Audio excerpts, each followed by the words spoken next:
Olá, meus amigos e amigas. Estamos aqui nesta manhã de sábado para falar um pouco sobre o filme Uma Noite de Crime. E com este filme aqui, com esta conversa dessa manhã de sábado, a gente vai dando continuidade a essa pequena série de comentários sobre filmes e na tentativa de fazer uma leitura deles a partir de elementos da psicologia. Então, para hoje, o filme que nos acompanhará é o filme Uma Noite de Crime. E aí eu vou colocar aqui o título dessa nossa conversa, porque aí à medida em que as pessoas forem chegando, elas vão tomando o conhecimento sobre o que é o assunto, qual é a pauta. Então, bom dia para todo mundo, um sábado bem tranquilo, esse sábado que antecede as eleições. Inclusive, nas semanas anteriores eu promovi essa conversa sempre no finalzinho da manhã do domingo, mas por conta das eleições amanhã, então a gente traz essa conversa para o dia do sábado. Então nós temos alguns elementos aqui que vão nos ajudar, vão nos nortear um pouco nessa pequena conversa, nessa breve conversa sobre Uma Noite de Crime. Primeiramente, que se trata de uma franquia com uma sequência de filmes e também com uma série que já possui 2 temporadas e, pelo que dizem, foi cancelada na segunda temporada, mas já é algo bem vantajoso para uma franquia.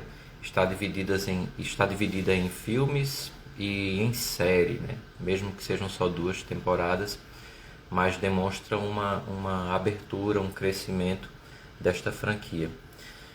Começando então essa nossa conversa, como a gente costuma fazer, começa com o nome do filme, Uma Noite de Crime, que é uma tradução para o nosso idioma, mas na verdade essa tradução termina por a perder um pouco daquele sentido original do título, porque uma tradução mais literal do título, mais literal não, literal do título seria O Expurgo.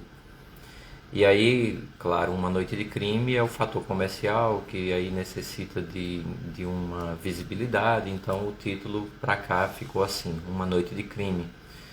E aí vão aparecendo algumas outras leituras, né? Outras possibilidades, mas aí a gente começa a partir do título, o expurgo, que significa expelir, expulsar, colocar para fora. Então essa é a temática apresentada e a temática que sustenta a forma como esse filme é construído, não só esse filme, mas a franquia, a ideia de um expelir, colocar para fora, de expulsar literalmente determinadas coisas. Existe algo que precisa ser colocado para fora, e aí logo na primeira cena do filme nós vamos entendendo um pouco do que seria colocado para fora, porque nós estamos no contexto do filme 2022, então o filme é de 2013, mas fala que o cenário onde se desenvolve é 2022, essa margem de tempo que existe entre o lançamento do filme e a data onde possivelmente o filme ocorre, que aí tem uma margem de 9 anos, termina por ser um recurso para desconectar do tempo presente e aí criar um cenário chamado distópico, fora do lugar. Mas na verdade, quando a gente vai assistindo o filme, a gente percebe que muitos dos elementos que ali aparecem são elementos que estão presentes no nosso cotidiano sempre. E aí, o expurgar é pôr para fora. Primeira cena do filme, estamos em 2022, taxa de desemprego é de 1%, violência muito baixa, exceto por uma noite. E aí já nos coloca diante do que acontece. Existe uma data no ano na qual, por 12 horas, todo tipo de crime é permitido, inclusive assassinato, como diz lá na mensagem de introdução ao início dessa noite da purificação. O filme começa então nos alertando para um dado da economia e falando sobre violência. Existe uma conexão então entre desenvolvimento econômico e níveis taxas de violência. Então essa é uma informação bem interessante de abertura do filme. E os chamados pais fundadores, novos pais fundadores, são os responsáveis por este dia. E aqui a gente tem um dado que é o seguinte: existe uma noite de violência para 364 dias de possível harmonia. E aqui a gente percebe que essa possível harmonia nos mostra que a violência está institucionalizada para garantir a manutenção dessa estrutura que é a sociedade na qual se vive. Então a violência está a serviço da manutenção de uma paz, vamos dizer assim.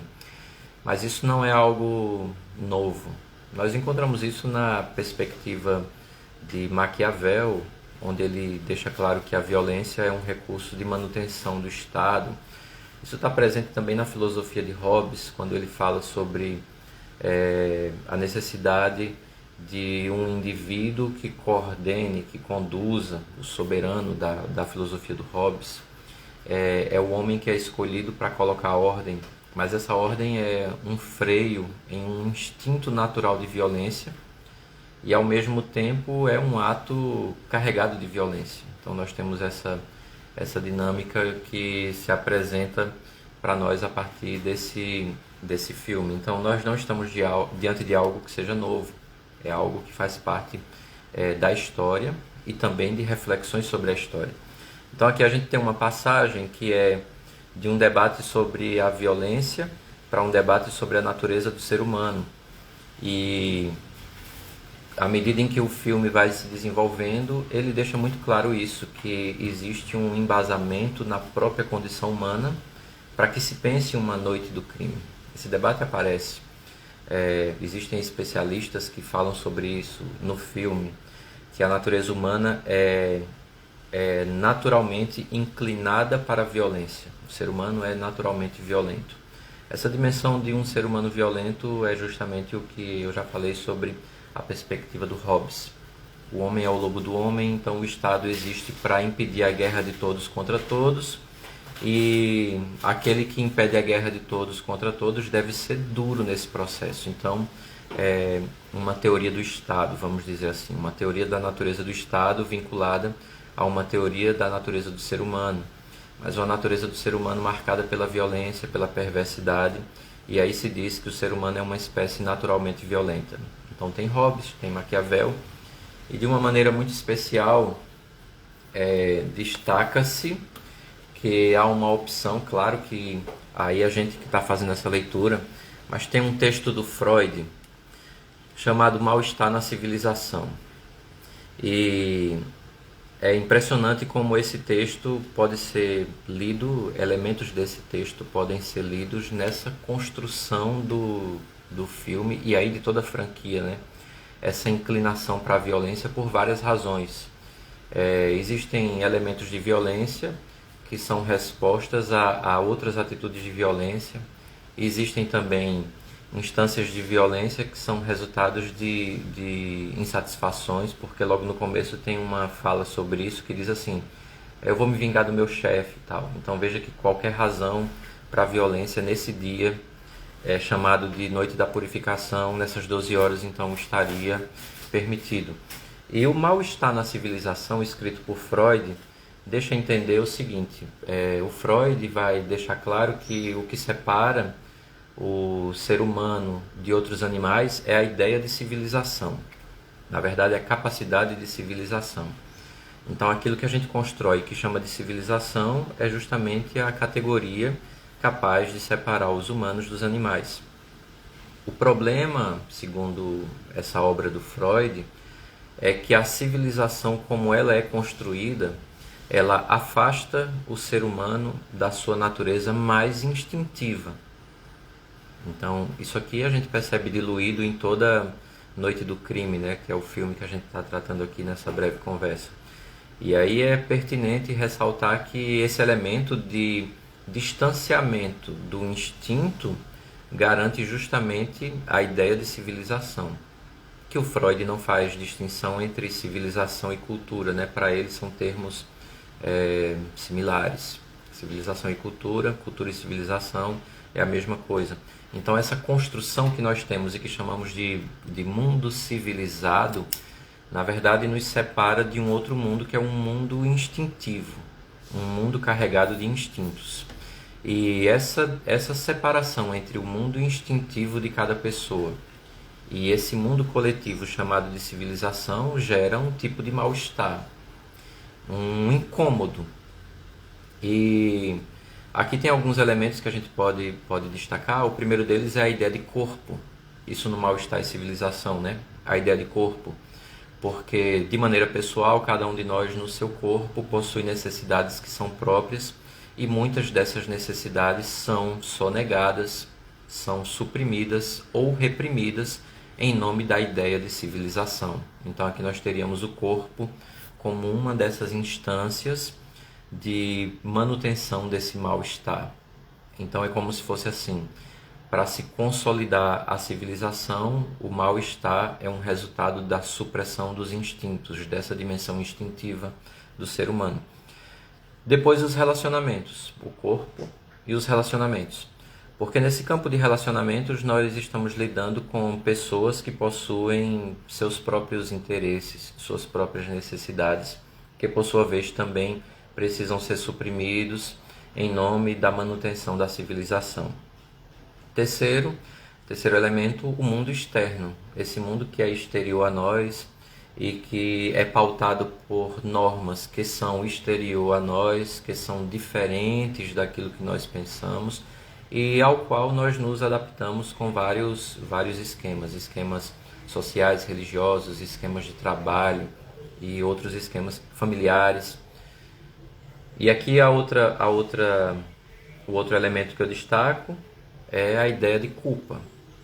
A culpa é um recurso poderoso para a manutenção da civilização. E aí a gente pode entender que, na leitura que o Freud faz, aqui entra uma instância poderosa que é a religião e o seu papel. Porém, se não existisse a religião, uma outra estrutura existiria para manter essa dinâmica relacionada com a culpa. É preciso que a gente se sinta culpado de muita coisa para que as coisas em sociedade permaneçam como estão. Então aqui alguns elementos que são retirados da obra Mal-Estar na Civilização do Freud.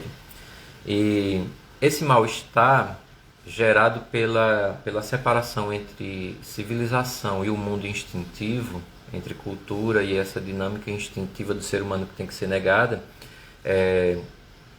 necessita de alguns escapes, necessita de algumas fugas. E a noite de crime é justamente esse evento escolhido para garantir a vazão ao que há de mais instintivo no ser humano. Por isso, um mundo intrincado de violência.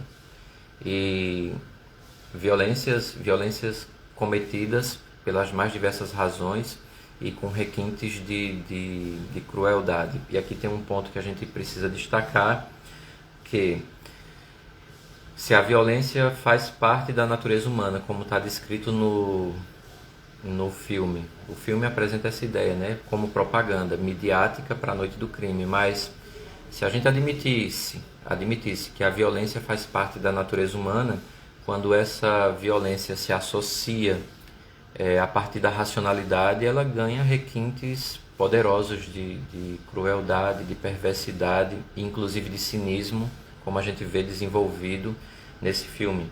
Então, munido desses elementos que são, a meu ver, introdutórios, a gente pode então entender algumas coisas que acontecem nesse filme A Noite de Crime. O que está sendo colocado para fora nessa noite de crime é justamente esse mal-estar gerado pela negação dos instintos, né? E aí o filme se apropria disso e diz que é o instinto, a inclinação à violência que é reprimida e que nessa noite é finalmente solta. E aqui entra uma coisa bem interessante, que é o papel da mídia. E existem vários momentos no filme em que tem uma propaganda. É propaganda no rádio, inclusive no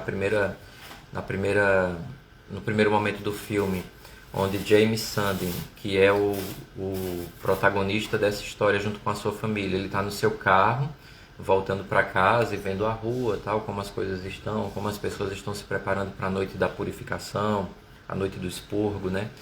Ele vai escutando rádio e aí vem um debate sobre a noite de crime, e uma coisa que aparece com muita nitidez é essa expressão, né, de que é necessário que você solte sua fera e se purifique.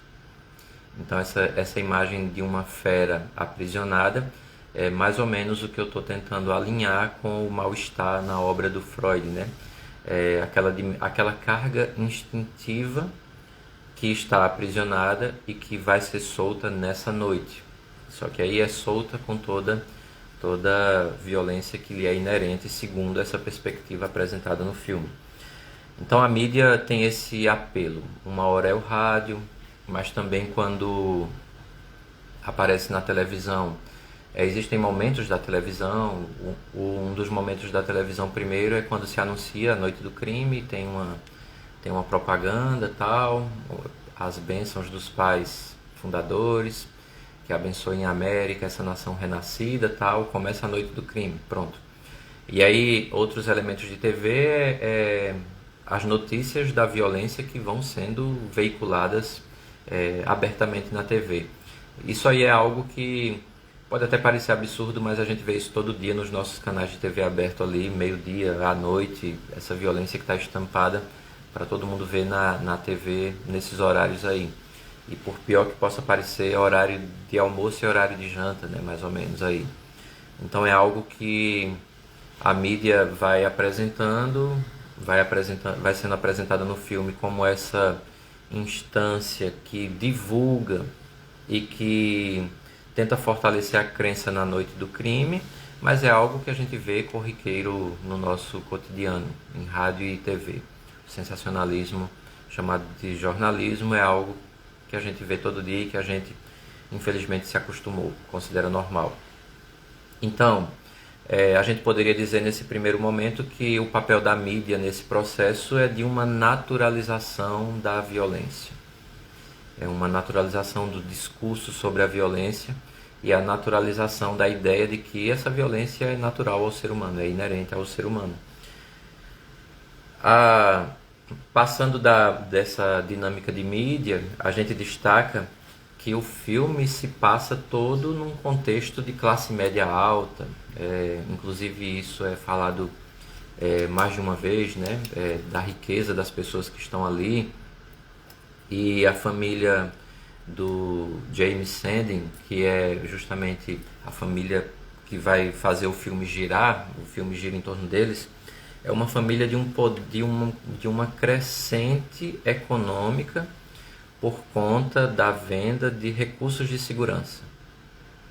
E aí aparecem câmeras, portas reforçadas, vários sistemas de segurança que fortalecem essa ideia e que garantiu o enriquecimento desta família. Inclusive isso aqui é bem falado porque logo no início ali da noite do crime ele está vendo na internet iates, né, e aí ele faz uma menção a isso, né, de que antes da noite da purificação eles não tinham condições para muita coisa, e agora está ali, né, escolhendo um iate e tal, e faz até uma piada dizendo que um iate com garagem, quem é que precisa de carro num iate e tal. Então veja que essa dinâmica econômica poderosa aqui. Então a gente tem elementos da mídia como reforçadores dessa estrutura de violência, e a gente tem a dinâmica econômica em torno dessa noite de crime. E é interessante refletir sobre isso, porque ao que parece a gente está caminhando aqui para o campo do entendimento de que todo esse discurso sobre a violência, inclusive de que a violência é algo inerente ao ser humano, é no campo da ideologia. Isso é uma ideologia construída. Então, ao que parece, o filme toma um outro rumo de entendimento, começa a dialogar criticamente com essa perspectiva de uma violência inerente ao ser humano, e aí a gente já vê um contraste na narrativa. Então, se de um lado tem quem afirme isso, e a mídia afirme, a TV afirme, o governo afirma, a gente começa a perceber aqui que tem alguns elementos que mostram que não é bem assim, não é algo natural, mas uma construção social, uma construção que leva em conta critérios econômicos, que levam em conta o poder que a mídia tem de construir informações e crenças também. Então é bem interessante que a gente faça essa pontuação sobre essa virada que vai sendo construída dentro da história. Tem elementos interessantes, né? Por exemplo, ainda que você não vá participar da noite do crime, se você colocar flores azuis ali, visíveis na sua varanda, tal, é uma demonstração de apoio, o que mostra que tem um grupo de pessoas que vai, de fato, para o que eles chamam de caçada, né? A noite do expurgo, a caçada. E existe uma outra parcela que vai ficar em casa, seguro e assistindo a tudo, mas que apoia. Coloca flores lá como sinal de um apoio. Aqui a gente destaca que a gente já vai caminhando então para uma outra margem, que é justamente a ideia de segurança. Essa é a ideia mais cara para nós, como sociedade. A ideia da segurança. Todo mundo deseja estar seguro. Todas as pessoas desejam segurança. E nesse mundo cinematográfico, essa ideia de segurança é muito explorada em várias narrativas. Eu já falei aqui, tem um vídeo onde eu comento um pouco sobre The Walking Dead. E aí tem uma coisa da primeira temporada. Na primeira temporada é mais forte isso. O encontro com carros militares abandonados, corpos de militares, zumbis vestidos de militares e muitas armas largadas, em algumas cenas até helicópteros. Ali é para dizer que essa ideia de segurança foi desintegrada. E aqui nesse filme essa ideia de segurança também tende a ser desintegrada, mas ela é colocada no início como a grande ideia a ser vendida. Inclusive é a base da fortuna que vai sendo construída por essa família, que é a família protagonista da história. E existe também outras narrativas interessantes, né? Quarto do Pânico, que é justamente sobre isso, né? É quando a segurança é colocada no limite, né? Mas existe também a ideia de segurança que aprisiona, que é um filme chamado Quarto de Jack, se eu não me engano, que é de um menino e da sua mãe que vivem presos num quarto durante um tempo, até que finalmente conseguem sair e tal. São vítimas de uma violência profunda. Então veja que eu tenho a segurança consolidada, a segurança desintegrada, e posso ter a segurança que se volta contra a pessoa. Então aquilo que deveria ser uma instância de segurança se reverte em prisão. E de uma certa maneira essa dinâmica vai acontecer nesse filme. Porque se no primeiro momento não, meu sistema de segurança, inclusive no mercado financeiro, na bolsa de valores, a gente chegou em primeiro lugar de vendas, tal. Então tem todo o enriquecimento em torno da ideia de segurança. Então esse é o primeiro momento. Inclusive tem uns testes e tal, e aí o James para o carro e pergunta para o vizinho: você testou? O nosso sistema é o melhor, nós só vendemos as melhores coisas, tal. E aí quando ele chega na casa dele, você vai ver isso também: câmeras, armas, portas e janelas reforçadas.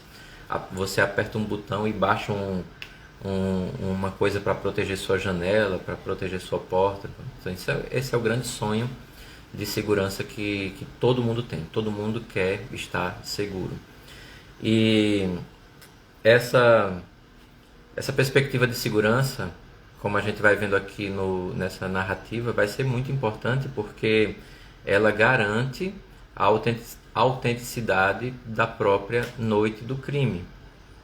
Porque o índice de desemprego é 1% e a violência está reduzida a essa noite. Então, durante o restante do ano, estamos todos seguros e muito seguros.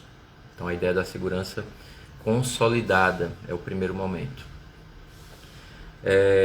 Acontecem outras coisas aqui que vão mostrar o poder econômico como capaz de construir violências, porque se existem pessoas que lucram com a violência, como é o caso aqui, existem famílias. Essa família específica é uma família que enriqueceu, construiu sua riqueza em cima da violência, em cima da noite do crime, sob o pretexto da segurança.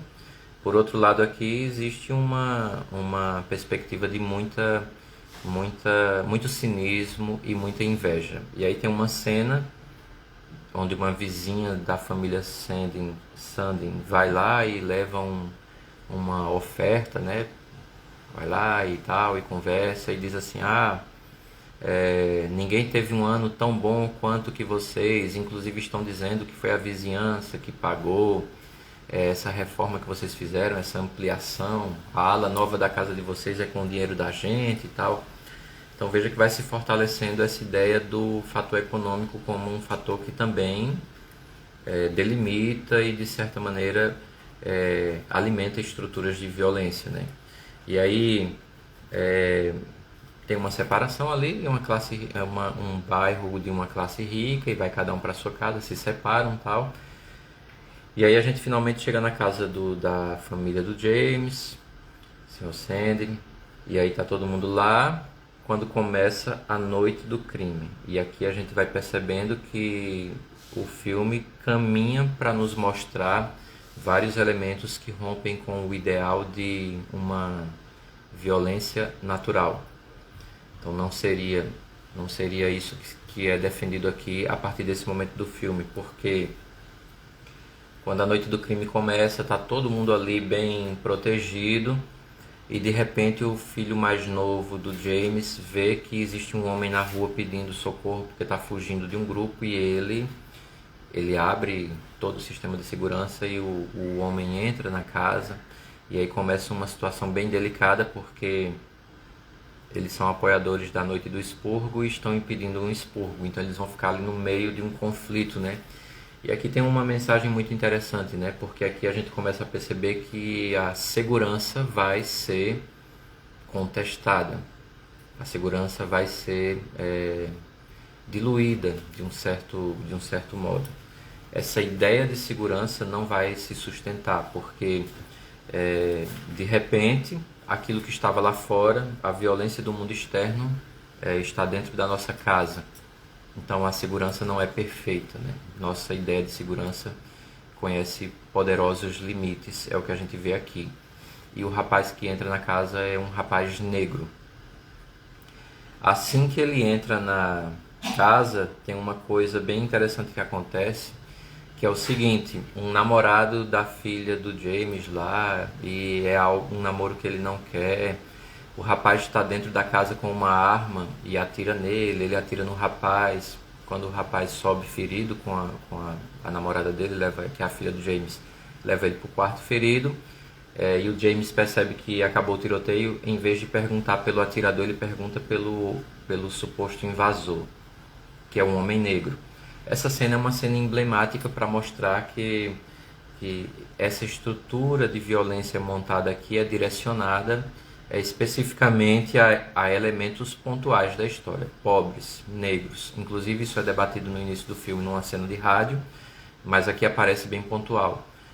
Ou seja, o rapaz que atirou nele era um rapaz branco, do mesmo bairro. Então, na hora que os tiros passam, o tumulto passa, em vez de perguntar pelo atirador, ele pergunta onde está o homem negro, né? Onde está o cara, o invasor. Então veja que aqui a gente tem uma primeira borda perigosa de entendimento sobre a violência, né? Que essa violência aqui ela se direciona a corpos específicos, o corpo negro, relacionamentos entre brancos e negros, até porque esse rapaz é o único não branco de toda a história. Todos os outros são brancos e nesse primeiro momento de destaque ele é o único negro dentro da casa da família Sandy, está ali como o invasor, e o invasor é negro, é o homem que quebra essa harmonia branca, mesmo que entre os brancos exista um atirador, uma ameaça, que é o rapaz atirador. Então é bem interessante essa dinâmica do racismo aqui, que depois lá na frente vai aparecer um outro personagem, é uma mulher negra também, do outro lado da história, mas nesse primeiro momento é só o invasor que é negro. É um invasor que tá ali para mostrar que a violência está direcionada a ele, pela posição social e pela cor. Muito nítido isso no filme. E aí o mal que estava lá fora agora está dentro de casa e está tudo fechado. Então veja que a sua segurança começa a ser minada. E aí aparece um grupo que exige o direito da purificação e pede que a família Sandy coloque o invasor para fora, porque eles têm direitos. E aqui aparece uma coisa que é muito interessante, que todos os personagens que aparecem aí nesse momento, num grupo de jovens, todos estão mascarados. E aí chegam lá na porta deles e exigem que coloquem o invasor para fora, porque é um direito à purificação. E aí, inclusive, o líder deles tem uma cena interessante, porque o líder deles baixa a cabeça para tirar a máscara, e quando ele olha para a câmera é muito interessante que o rosto dele parece muito... Você quase não vê diferença, ele com máscara ou ele sem máscara é quase a mesma coisa. Isso é uma coisa que sempre me chamou a atenção nesse filme, nesse primeiro filme, que esse personagem que representa a liderança do grupo que exige o direito à purificação, sem máscara ou com máscara parece igual, né? A face dele tem um formato bem similar ao da máscara. Todo o grupo está de máscara. E sobre máscara, a gente tem um elemento que vem da psicologia analítica, porque o Jung fala sobre persona, e persona é máscara. E tem uma definição sobre persona que eu trago aqui para a gente entender por que é tão importante que nesse filme essas figuras aí apareçam mascaradas. A definição de persona. Uma definição de persona. Persona deve ser entendida como uma espécie de máscara projetada, por um lado, para fazer uma impressão definitiva sobre os outros e, por outro, para dissimular a verdadeira natureza do indivíduo. É assim que o Jung define persona. Em uma das suas definições ele apresenta isso daí. É uma máscara projetada com dois objetivos. O primeiro é fazer uma impressão definitiva nossa sobre outros. A forma como os outros nos verão está determinada aqui por essa máscara. Então é uma construção. E por outro lado, eu jogo essa impressão que deve ser definitiva minha sobre outros e ao mesmo tempo dissimulo, escondo a verdadeira natureza minha. Então, para isso serve uma máscara, segundo o Jung. E ela não é absoluta, ela tem flexibilizações e tal, mas ela tem essa finalidade de gerar uma impressão em outros. Então, é o conjunto dessas estruturas de relações sociais, né? É aquilo que a gente apresenta. E todos os jovens ali estão de máscara. Então a máscara é uma máscara com um sorriso estampado. E aí a gente lembra que o filme também fala de câmeras, tal, e todo canto que a gente entra tem assim: sorria, você está sendo filmado, né? Que é justamente essa expressão de um enquadramento social.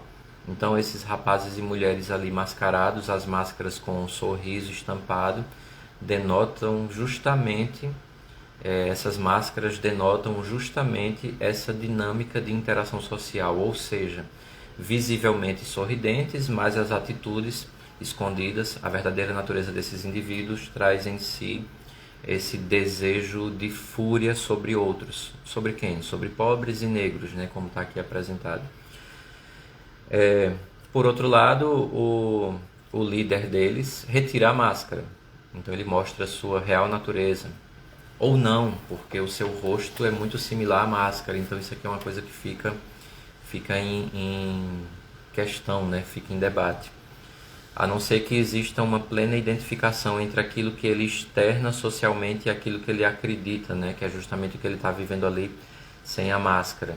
E eu chamo a atenção para a forma como ele conversa no primeiro momento, sobretudo, porque quando ele fala sobre o direito que ele tem, que eles têm, ele e os amigos têm à purificação, eles vão dizer o seguinte: ele vai dizer o seguinte: eu vejo que você é como um de nós, pela sua casa eu vejo que você é um de nós, e pelas flores eu vejo que você apoia essa noite, vocês apoiam essa noite, então eu estou exigindo aqui algo que é um direito nosso e que vocês apoiam.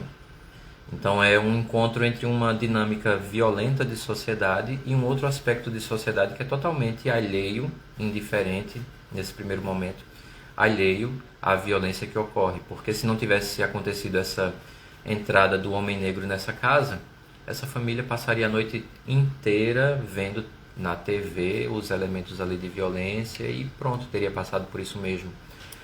E esse diálogo primeiro então representa o encontro entre duas faces de uma mesma sociedade, uma face violenta e uma outra face indiferente.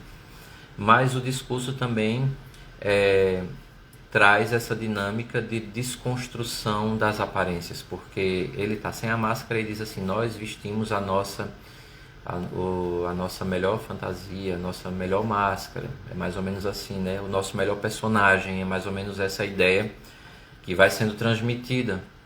Mas é interessante, né? Porque o cara que está falando que está vestido de um personagem, ou de uma máscara, ou de uma fantasia, ele está com o rosto exposto. Então é uma quebra total, é como se ele representasse toda essa dinâmica construída de naturalização de violência, né? Então é bem interessante essa imagem do líder desse grupo de jovens que exige esse direito à purificação. Eu vejo por aí que é um personagem de destaque e que está em paralelo com o James Sandy, que é o líder da família ali, é o cara que está conduzindo a família. Mas dentro da casa, que simbolicamente a casa representa a relação familiar, a estrutura de relações familiares, é ali onde se dá tudo. A gente percebe que essa família de início é uma família com vários pontos de disfuncionalidade, relações entre pai e a filha, né? É um pouco disfuncional, sobretudo por conta de uma interferência de um namorado. Mas a gente percebe também que eles vão tomando consciência dessa disfuncionalidade a partir do que acontece, porque o discurso de que nós somos iguais, nós somos todos ricos, então nós temos esse direito e você tem que me entregar a outra pessoa, você tem que me entregar ao invasor que está na sua casa. Esse tipo de discurso é um discurso que tende a naturalizar a violência, e existe uma cena que se desenvolve dentro desse filme que mostra esse processo de naturalização e de enfrentamento dessa naturalização. Então é um conflito que ocorre ali.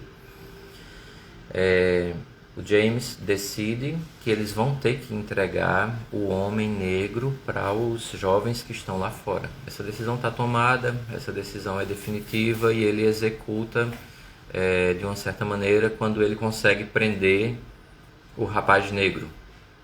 Ele prende e, inclusive, na hora dessa prisão, o rapaz tem dito que só quer sobreviver à noite, não quer ferir ninguém, mas quer sobreviver à noite, e termina sendo preso pelo James, preso numa cadeira e tal.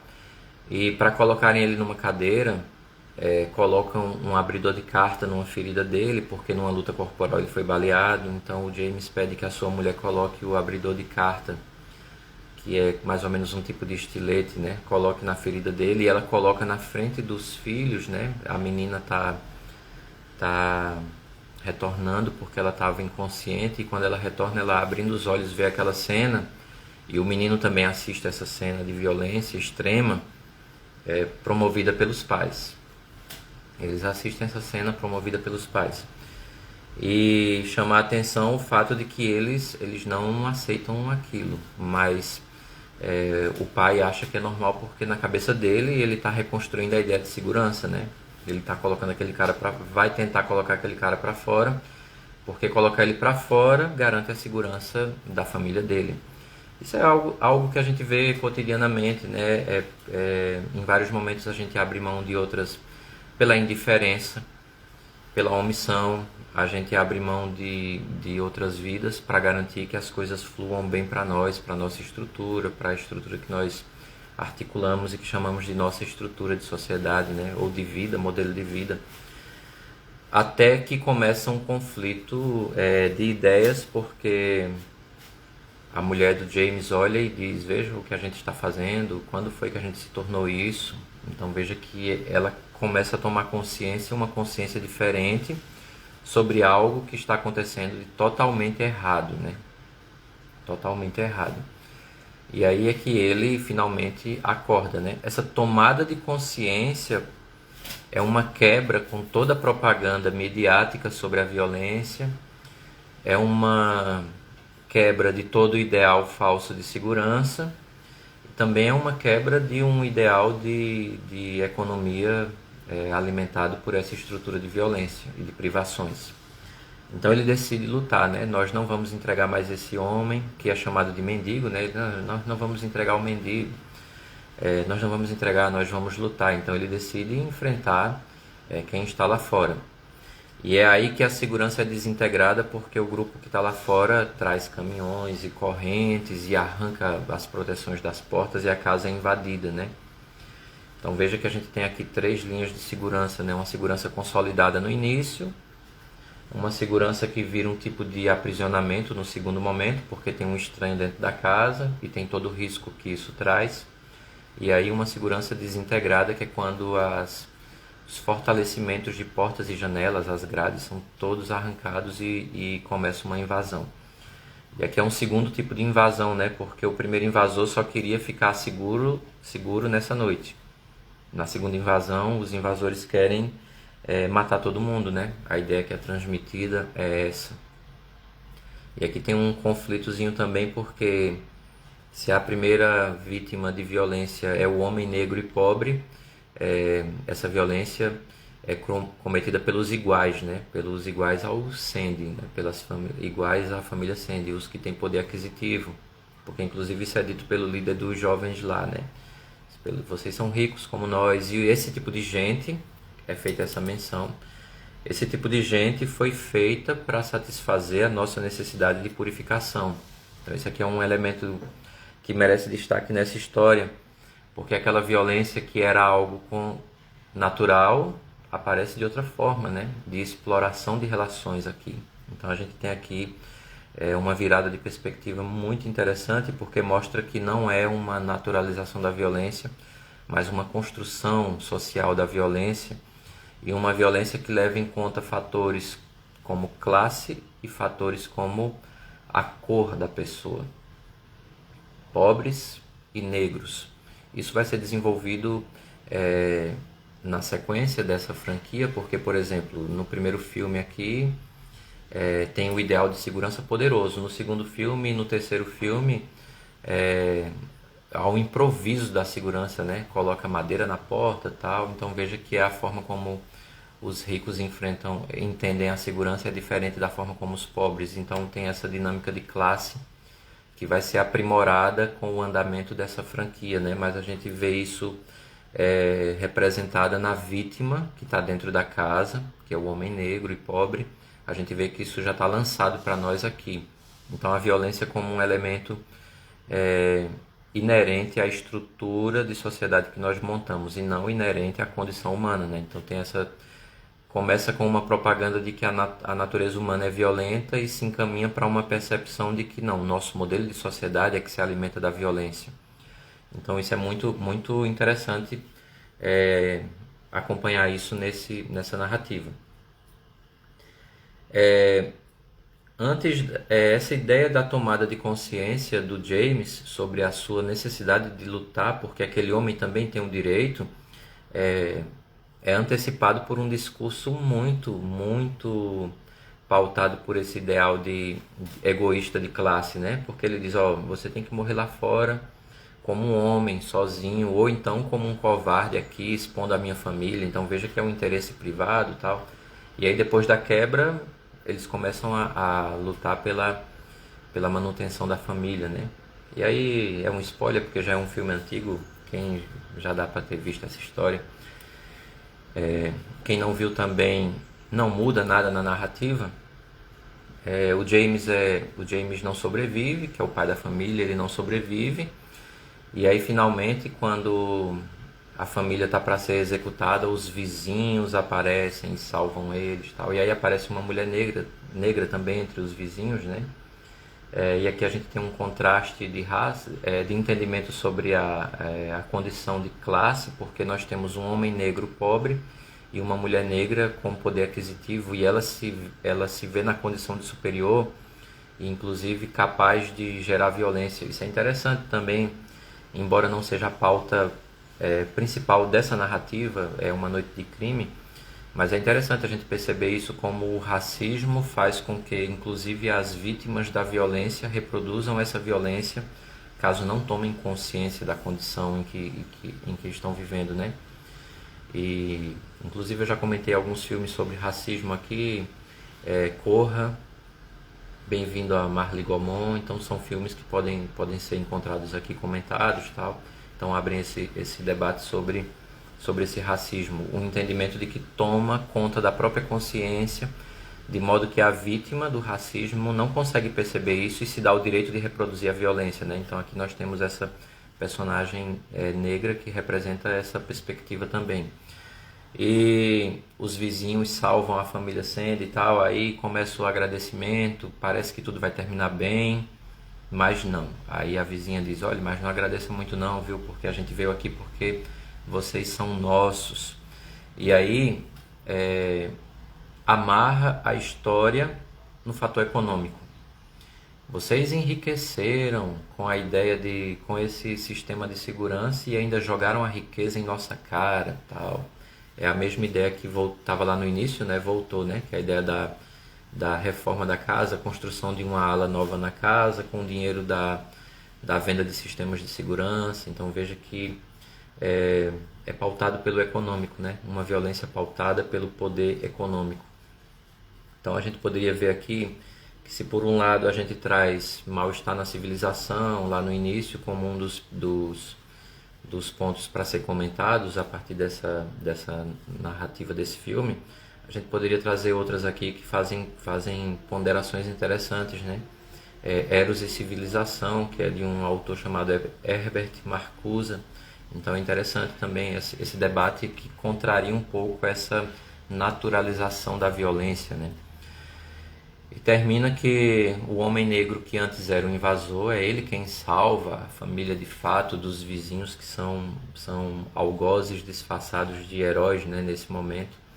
E aí tem uma conversa bem interessante que mostra a quebra dessa ideia de naturalização da violência, porque aqueles que passaram uma noite acuados, uma noite de sofrimento e de perseguição, estão sentados ali à mesa com os vizinhos que tentaram matá-los, tal. Tem uma conversa sobre não violência, tem gestos agressivos, mas no final eles não reagem com a mesma violência à qual foram submetidos. Eles esperam que a sirene anuncie o fim da noite do crime, daquela noite, e aí manda todo mundo embora, até porque pela lei, depois que toca a sirene, ninguém pode mais agir com violência contra ninguém, tem que esperar mais um ano, né? Então, e aí no final tem um agradecimento da senhora Sandy ao homem negro, que antes era um invasor e que virou a história a favor deles. Esse é um personagem que vai aparecer um pouquinho mais adiante em outras narrativas, né? Nas outras narrativas aí dessa franquia Uma Noite de Crime. Então é interessante perceber que aqui é apresentada a dinâmica de violência, mas um poder de mídia que faz você acreditar que a violência é inerente à condição humana, mas o filme caminha mostrando que existem fatores que alimentam essa violência, de modo que a violência é o resultado de um modelo de sociedade. E a gente vê que isso, embora lá no filme, o filme é de 2013 e se passa em 2022, a gente está em 2020, mas esse debate sobre violência, armamento, direito o revide, isso é algo que está no nosso cotidiano, alimentado na mídia também.